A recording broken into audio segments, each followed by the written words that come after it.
एक छोटे से पहाड़ी गांव में, जहां की हर सुबह धुंध की चादर में लिपटी होती थी, वहां रहने वाला हर कोई एक पुरानी कहानी से परिचित था।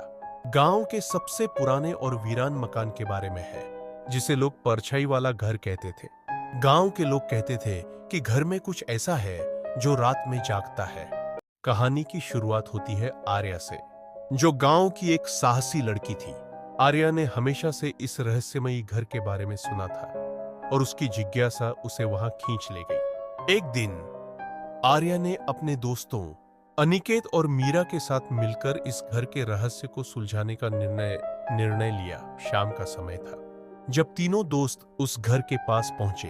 घर की दीवारें काई से ढकी हुई थीं, खिड़कियां टूटी हुई थीं और दरवाजे पर जंग लगी चेन लटकी हुई थी। आर्या ने जब दरवाजा खोला तो एक ठंडी हवा का झोंका उनके शरीर से टकराया। अब अपने असली रहस्य की ओर बढ़ रही थी।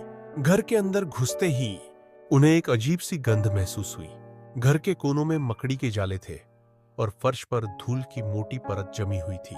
अनिकेत ने मजाक में कहा, लगता है यहां बहुत दिनों से सफाई नहीं हुई। लेकिन मीरा ने उसकी बात पर ध्यान नहीं दिया। उसका ध्यान घर की दीवारों पर लगे चित्रों पर था, जो किसी प्राचीन काल के लग रहे थे। आर्या ने उन चित्रों की ओर इशारा करते हुए कहा, ये चित्र कुछ कहना चाहते हैं। तीनों ने उन चित्रों को ध्यान से देखना शुरू किया। चित्रों में एक कहानी छुपी हुई थी, जो एक अमीर परिवार के बारे में थी, जो इस घर में कभी रहता था। लेकिन एक दिन उस परिवार के सभी सदस्य अचानक गायब हो गए थे और इसके बाद ही घर को परछाई वाला घर कहा जाने लगा। तीनों को एक सीढ़ी दिखाई दी जो तहखाने की ओर जाती थी। बिना सोचे समझे वे तीनों तहखाने की ओर बढ़ गए। तहखाने में पहुंचकर उन्होंने देखा कि वहां एक छोटा सा कमरा था, जिसमें एक पुरानी लकड़ी की मेज और उस पर रखा एक धूल भरा किताब था। आर्या ने उस किताब को उठाया और जैसे ही उसने उसे खोला, एक तेज हवा का झोंका आया और कमरे की सभी मोमबत्तियां बुझ गईं। अब चारों ओर सिर्फ अंधेरा था। अनिकेत ने अपनी टॉर्च जलाते हुए कहा, लकय, ये किताब ही इस घर के रहस्य की चाबी है।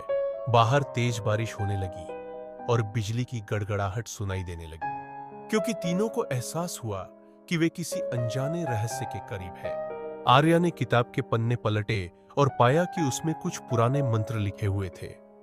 मीरा ने सुझाव दिया, हमें इन मंत्रों को पढ़कर देखना चाहिए, शायद हम कुछ समझ पाए।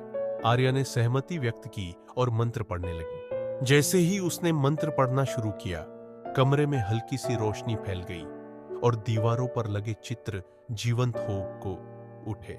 उन चित्रों में अब एक और कहानी नजर आने लगी। यह कहानी उस परिवार के बारे में थी जो कभी इस घर में रहता था। कहानी के अनुसार उस परिवार ने एक प्राचीन खजाना पाया था, लेकिन उसके साथ ही एक श्राप भी उनके जीवन में आ गया। उस श्राप के कारण ही वे अचानक गायब हो गए थे। आर्या और उसके दोस्तों ने समझा कि उन्हें इस श्राप को तोड़ने का तरीका खोजना होगा। इस स्टोरी में रहस्य और गहराई आ गई थी।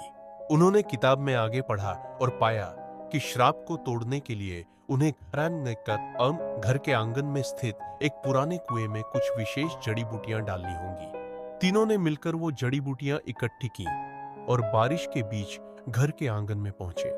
वे जानते थे कि यह उनका आखिरी मौका था। उन्होंने जड़ी बूटियां कुएं में डाली और मंत्र पढ़ना शुरू किया। अचानक आसमान में बिजली चमकी और एक तेज आवाज के साथ सब कुछ शांत हो गया। जब सब कुछ शांत हुआ तो उन्होंने देखा कि घर की दीवारों से वह रहस्यमयी परछाई गायब हो गई थी। अब घर में एक अजीब सी शांति थी, जहां आर्या, अनिकेत और मीरा ने गांव के लोगों को इस रहस्य के बारे में बताया। उन्होंने यह साबित कर दिया कि सच्ची दोस्ती और साहस से किसी भी रहस्य को सुलझाया जा सकता है।